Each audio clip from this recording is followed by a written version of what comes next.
Hi everyone, Joe here and welcome back to another vlog. It's been a couple of weeks, so we've got some things to talk about, some updates and a bit of a catch up really, in general. Let everyone know how I'm doing, what's been going on. So, the last time we spoke was me talking about my treatment plan going forward, and we were talking about the radiotherapy I was going to have and the chemo. So, I've had both of those things. Well, the first cycle of chemotherapy at least. Now, it's not been great, I'm going to be honest with you, which is no surprise to anyone that's been through either of these things. The radiotherapy was actually worse than I've had before, but the chances are I was actually sick and didn't know, had a fever at the same time. So anyway, I went in for my radiotherapy. I had my planning scan done, which is where they do a CT scan so they can have a quick look to see where everything is so they can plot out the radiation fields. And they used my existing marker tattoos I've got. So I've got one in the centre of my chest and one, I guess, just above the pubic bone. And so they lined me up, shuffled me around, and they also did me a mask as well. But not a full mask, because of my scalp lesion, which is still hidden by hair. They did a chin strap, just a chin strap, so that it would hold me in place. At least we know my chin would be in the right spot for where I'm like strapped to the table. I'm claustrophobic, so I wasn't a huge fan of that at all. It took a long time. I was like laid down on this very hard table for a very long time, and for someone with a bad back and back pain, I didn't enjoy it at all, not remotely. So yeah, we had that done, and that was done on I think it was a Tuesday, and then I didn't have radiotherapy until the following week, which was another Tuesday. No, went on the Thursday and then it was Tuesday. So I was a bit like, well, can we not do it quicker? And it was like, really, they had 2 days to plot the radiation fields, because they plot them in 3D. So remember, I had base of my skull done, had side of my head, I had also the my fifth left rib, I'm pointing down here, and then also slightly underneath as well, the costal margin. That's what they call it, the left costal margin, which is just a descriptive term for bottom of my ribs on the left side. Now, if you remember, I said that I was going to be having 2 spots done with electron beam therapy and then 2 spots with photon therapy. Now, it turned out I had 3 spots done with photon, 1 with electron, but it was a surprise. But we'll come to that in a moment, and I'll tell you why. So the scalp spot, there's a picture going on, well, a series of pictures going on screen now, where you can see how I was strapped down. So they did the chin strap, and then they laid what they called a wax over the actual lesion. And the reason for that is so that they can target the correct depth with the electron beams. Now, they called it a wax, but it's actually like a gel pack. And to be honest, before having radiotherapy, I was having headaches, really, really bad on the right-hand side, covering my eye, and like tightness running all the way down to the base of my skull. So we can pretty much chalk that up to being the cancer. Now, having that laid on your face when you're lying there, it's like, oh god, this is bliss. It's actually a really nice feeling, until they taped it to my face. So they did. They taped this weird orange wax thing to my face whilst I was strapped in with a chin strap and stuff, which wasn't particularly good fun. I was on the table for about an hour in total, where they did the electron beam therapy on the scalp lesion. Don't feel a thing. But remember, that's very targeted. They could choose exactly how far in they went with that. So they went like 2.5 centimeters in, because that's how far it stuck out. And they did a 7 centimeter circle around. Now, the reason why I had the photon beam done on the costal margin lesion is because it turns out it's a lot bigger than we thought. So from the planning scan, it showed up that what was 3 centimeters across on the surface of my skin also extended 6 centimeters into my body. Now, the electron beam therapy is only really effective 5 centimeters in, or truly effective. So there's like a may or may not work for that last centimeter. So they have to make a decision, and the decision was made they do photon. They didn't tell me until I was there on the table, and I had to ask for a doctor to come and talk to me about it, because I was a bit like, something doesn't feel right. Like, I thought we were doing this as electron beam, and it turns out we're not. So what's that about? And yeah, it turns out that this one down on the left-hand side, on the intercostal margin, costal margin, is actually rubbing against my lung as well, which is like, okay, that's not great, is it? It's not what you want. So that was a surprise, and I don't like surprises, and communication has always been a shit point when it comes to dealing with hospitals. Every hospital I've dealt with, communication is bad. Like, I could have done with knowing this beforehand, or when I signed the consent forms, because I was signing the consent forms under the idea that it was a skin lesion, so that it would essentially just be electron beam, totally fine. So the doctor that I saw on that day messed up a little bit. Or, well, not really messed up, neglected to tell me, which isn't always a good thing. You know, you want to know, well, I want to know what's going on all the time, as everyone here knows. By now, I always want to know. So by the time I got home from having the radiotherapy done, it was pretty late in the day.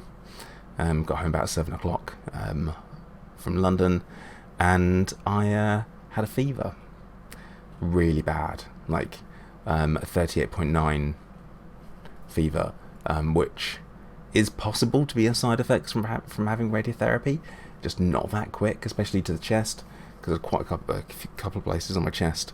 Oh yeah, and by the way, they went straight in and out the other side, rather than what I was expecting, which was a tangent, where they'd go like through and out the other side. And I think that's probably because of my pectus excavatum, meant that my heart is actually on one side. It's like it's against the wall of my chest here, rather than sat in the middle, angled off to the left like everyone else's is.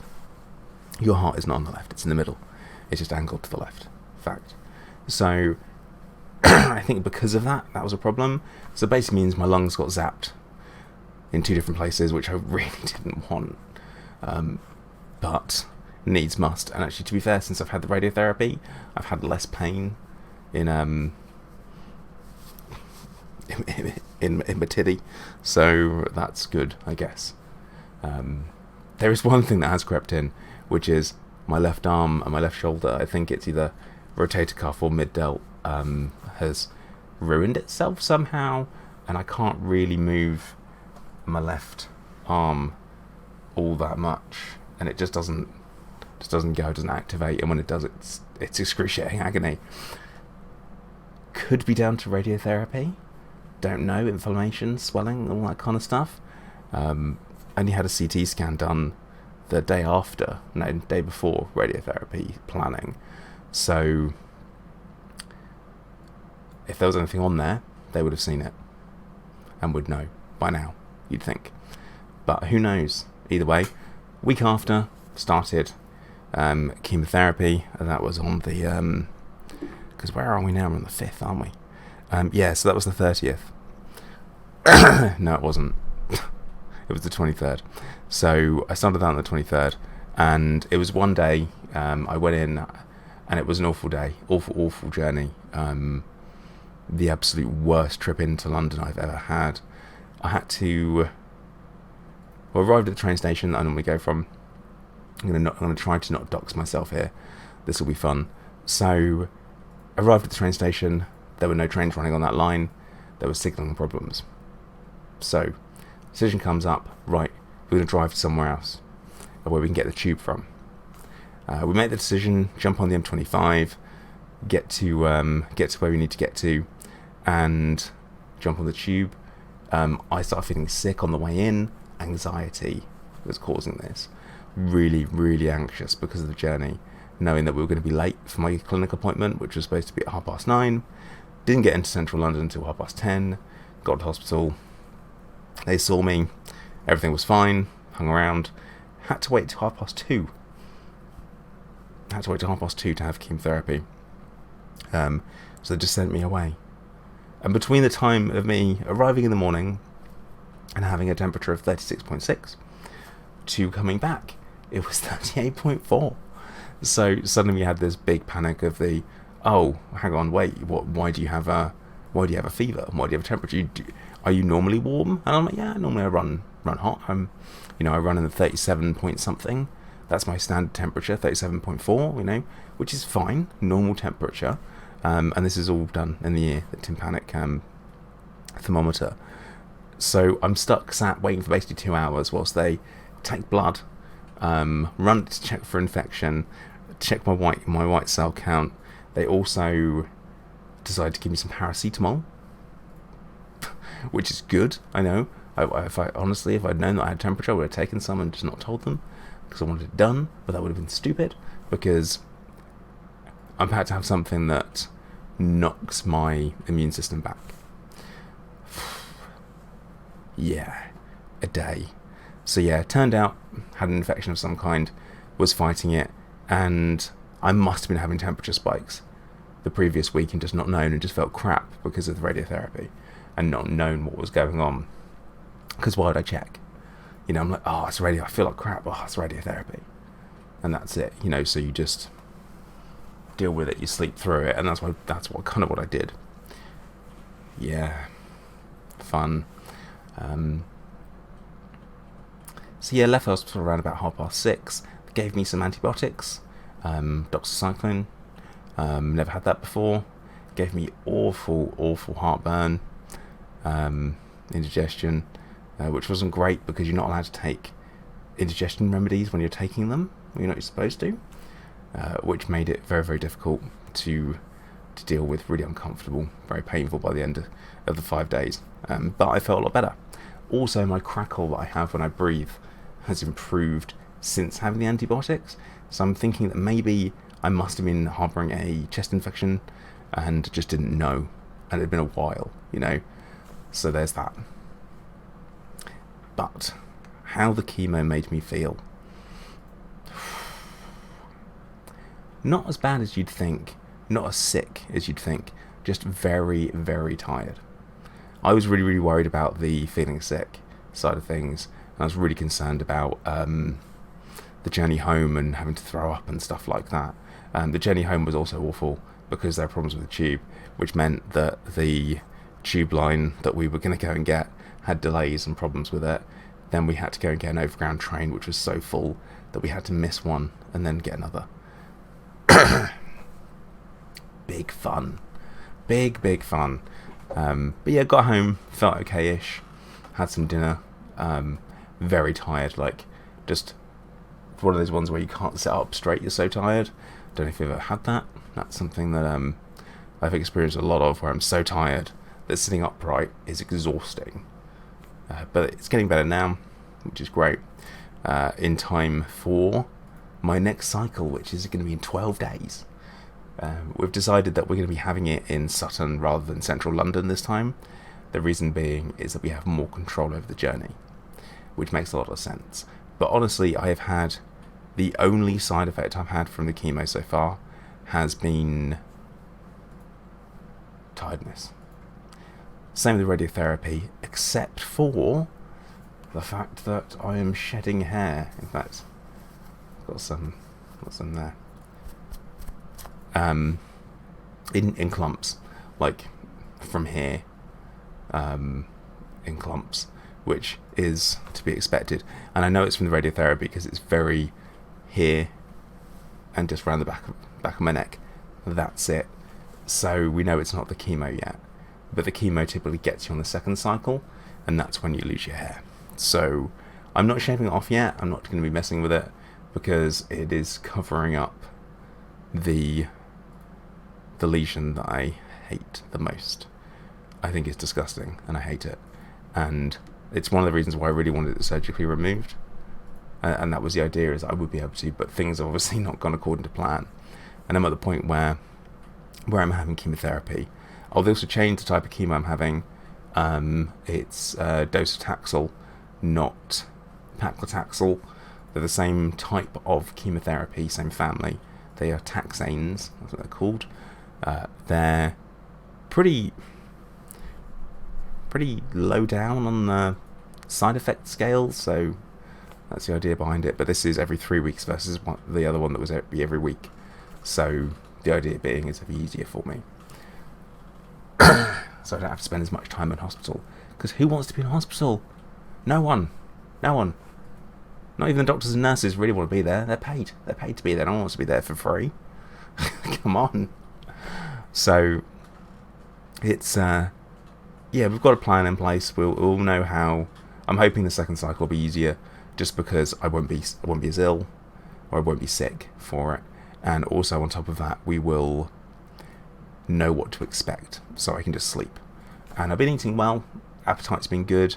It's just been hard work to get myself motivated to get moving. I've been out and about. I need to remember that I am immunocompromised again, still, I guess. But this time it's a little bit more, we know your white cell count and your red cell count are going to drop the first 3-4 days. So you need to be careful. Eat plenty of protein, red meat, spinach, iron, get that in. So that's a sensible thing to do, and eat well. I've mentioned it before that Huel is something that I like to rely on, a bit of a crutch when it comes to food. If I don't really fancy anything, or I can't put the brain power into picking something that's going to be nutritious, I can be like, oh well, Huel has everything. Like, I know how many calories it is. I have 3 scoops, 600 calories, and it's full micro and macronutrients, and you're good to go. So that's quite nice. It won't bulk you up either. It's just full of all the good stuff. And they didn't want to sponsor me, bastards. So we're up to a point now where I'm starting to feel okay. I'm not having to nap during the day, which is good. I'm able to get up, have a shower, make it to my desk, turn on my computer, play some games, chat to some friends, which before I was literally just in bed. That was it, just in bed. I'd be back in bed. I'd get up at 12, back in bed by 2, after eating 2 meals worth of food, which isn't great. And then maybe I'd shower in the evening. It's not the way you want it to be, and you do want to get up and move forward with your day, but you've got to be really careful about pushing yourself, because you push yourself, you ruin yourself for the day after, and that's not great. We've made out for have we made out for food? No, I haven't made out for food. Made it in for food. Have food delivered and stuff. So I've been enjoying myself with eating food. As everyone knows, food is like a big thing for me. I like eating. Eating is good. If you're eating, then you're doing all right. That's always my thought, is that if you're eating and you're not being sick and you've got cancer, you're doing all right. Like, you're keeping your strength up, and that's really important. I haven't been eating as much, and I have lost a little bit of weight since I was on my trial, and that is because I was carrying way too much. Of my water retention was totally messed up, and I didn't realise that until I was taking my socks off at the end of the night. I was having a real tight, pinched, crimped mark where my socks had been, and I mean, you don't want that. You don't really. And my foot was swollen. My right foot would swell up, and that just seems to have stopped, which is down to me eating a bit better, a bit healthier, rather than packing in all the bad stuff that I couldn't eat for a year whilst on the cabozantinib. So there you go. You see, I've got a little bit of a clearance cough still, which I have under control, but when I cough, it hurts here. Weird, right? And also down my lower back as well. Something's popping and grinding. I don't know what that is. but that's something to mention when I'm in clinic next. Definitely ask the question, for sure. But yeah, things are, for chemotherapy, things are okay. I'm going to say things are okay. I can do this. Like, the previous time I had chemotherapy, I didn't know if I could do it. I didn't know if I could handle what would be 6 cycles of it. And I did it. And this is a lot easier, because it's a different chemotherapy regimen. So it's a lot easier, and it is a lot more relaxed. Like, they don't give that regimen at the Royal Marsden, apparently. Like, I was talking to the nurse, and she was like, oh, I don't know what that one is, I've not heard of that. I was like, well, I thought ECX was well known, but turns out they don't really give it anymore, because it's basically a combination of 3 old school drugs, one of which I can't have anymore, because I've had my lifetime limit. So we'll have to try something different. So far, I'd say so far so good. I don't know if things are improving. I don't know if anything's got better. Obviously, I'm at the point where I'm losing hair, which isn't great. I've also, I suppose I did promise to share everything, warts and all, with regards to chemotherapy. But some of my bum hairs started to fall out. Sorry, Mum and Dad. But yeah, it started to fall out, which is a sign that this stuff will start to go fairly soon. It's a shame, because it's actually not a bad colour at the moment. The beard is a lot greyer, and also I've decided not to bother cutting anything, because there's no point. So I'm just like, we're just gonna let the beard grow until it falls out, because why not? They'll do a thing. But yeah, I've got hats, so I'm reasonably prepared for the hair loss stuff. But yeah, bum hair falling out is going to be interesting. Save on toilet paper, but also means that when you fart, your butt cheeks go like that, which is actually really painful. It's difficult to explain, but it was uncomfortable last time. So, and also there's a chance that I might not lose lots of hair as well. There is a small chance. Last time when I had chemotherapy, my hair started growing back whilst I was on chemo, which was pretty much unheard of. My oncologist was shocked. He sat there and went, "You've got hair."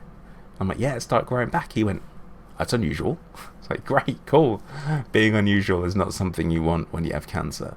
You want to be normal, standard, easy, known, quantifiable. You want to be all of those things. So, right.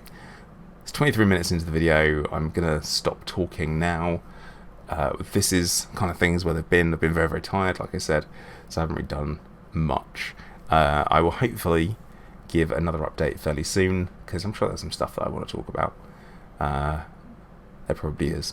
And at the same time, if you've got any big burning questions that you want to ask, bung them down in the comment section, all that kind of stuff. But if you have made it this far, and you're looking for something to say down in the comment section, ribs, because of this. Yeah, ribs. So yeah, get that down in the comment section, and don't forget to like, subscribe, and I will hopefully see you all very soon. Once again, thanks for watching.